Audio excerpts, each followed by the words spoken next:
جب ہم role of teacher کی بات کرتے ہیں تو اس میں ہم نے افیکٹو ٹیچنگ سکلز کو دیکھا. اب ہم انسٹرکشنل اسٹریٹجیز کو دیکھیں گے. ایسی کیا انسٹرکشنل اسٹریٹجیز ہیں جن کا استعمال جو ہے وہ کلاس روم میں بہتر مینجمنٹ جو ہے اس کو لا سکتا ہے.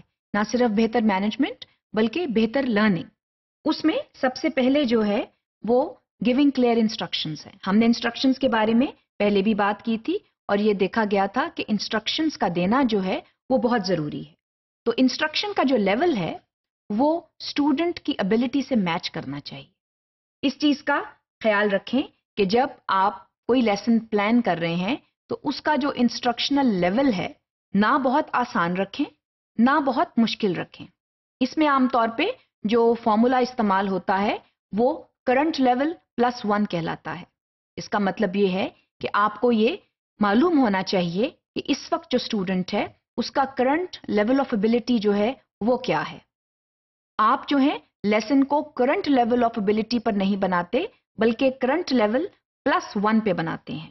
جس کا مطلب یہ ہے کہ آپ جو لیسن کو اتنا چیلنجنگ رکھیں کہ اسٹوڈنٹ جو ہے وہ جو ہے ہی اور she should strive to meet the challenges of that instruction. Only then the student will take interest. مثال کے طور پر اگر آپ نے اتنا سمپل لیسن بنا دیا ہے کہ اسٹوڈنٹس نے وقت سے بہت پہلے کمپلیٹ کر لیا ہے تو پھر آپ کے لیے مینجمنٹ ایشوز ہو سکتے ہیں.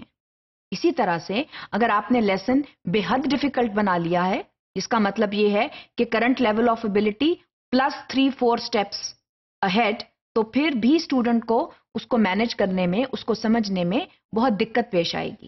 تو اس چیز کا خاص خیال رکھیں کہ جب آپ اپنا لیسن کو پلان کرتے ہیں تو جو انسٹرکشنل لیول ہے اس کی صحیح ڈیفیکلٹی لیول ہونا چاہیے. نہ بہت آسان ہو نہ بہت مشکل ہو.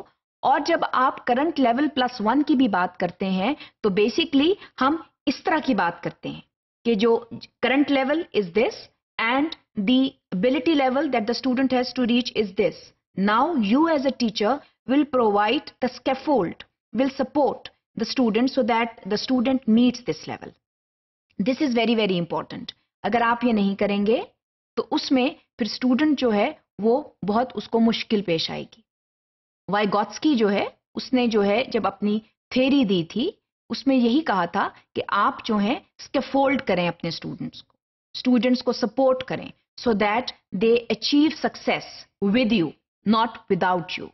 So that is very very important. اور دیگر بھی جو کنسٹرکٹیوسٹ تھیریز ہیں وہ اسی چیز کو پوائنٹ آؤٹ کرتی ہیں that learning should be meaningful. Learning should not be meaningless. So you as a teacher, you have to continuously support your students towards the achievement of learning. اس میں ایک اور بہت ضروری عمل ہے کہ جب آپ انسٹرکشنز دیں تو ان کو اسمالر یونٹس آف لرننگ میں ڈیوائڈ کریں. ایک ہی دفعہ جو ہے ایک ہی دفعہ ہر قسم کی لرننگ دینے کی کوشش نہ کریں. Always divide it into smaller units. اس کا مطلب یہ ہے کہ آپ جو ہیں سب سے پہلے تو یہ دیکھیں کہ آپ نے پڑھانا کیا ہے اور اس کے بعد آپ اس کے ڈفرینٹ ایریاز جو ہیں ان کو جج کریں اور یہ دیکھیں کہ پہلے کون سا ایریا آئے گا اور اس کے بعد کون سا ایریا آئے گا. Always proceed from simple to complex. Never start with complex things. جتنے بھی جو ہیں ٹاپک کے ایریاز بریک ڈاؤن ہو سکتے ہیں ان کو کیجیے اور ایریا ٹو ایریا جو ہے وہ ڈیل کریں. That is very important. مثال کے طور پر اگر آپ نے کمپیوٹر کے بارے میں آگاہی دینی ہے تو یہ بتانا پہلے ضروری ہے کہ اس کے کون سے کمپوننٹ پارٹس ہوتے ہیں.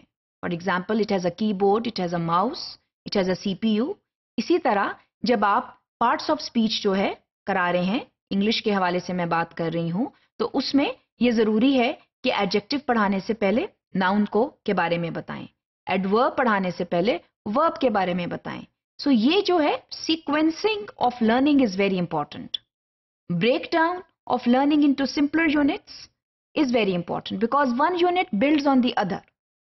اور یہ جو ہے یہ تبھی ممکن ہے جب آپ ایک پراپر پلاننگ کرتے ہیں, جب آپ کے پاس جو ہیں وہ لرننگ چارٹس ہوتے ہیں, جب آپ کے پاس ڈیولپمنٹل چارٹس ہوتے ہیں. آپ کو یہ معلوم ہونا چاہیے کون سا یونٹ پہلے آئے گا, کون سا یونٹ بعد میں آئے گا, پہلے آسان پڑھانا ہے پھر مشکل پڑھانا ہے. اس سے جو ہے اچیویبلٹی اسٹوڈنٹ کی جو ہے بہتر ہو جاتی ہے, لرننگ بہتر ہو جاتی ہے or there is less room for chaos in the classroom. So management issues will not arise, and you will have a smooth flowing, a very smooth running classroom.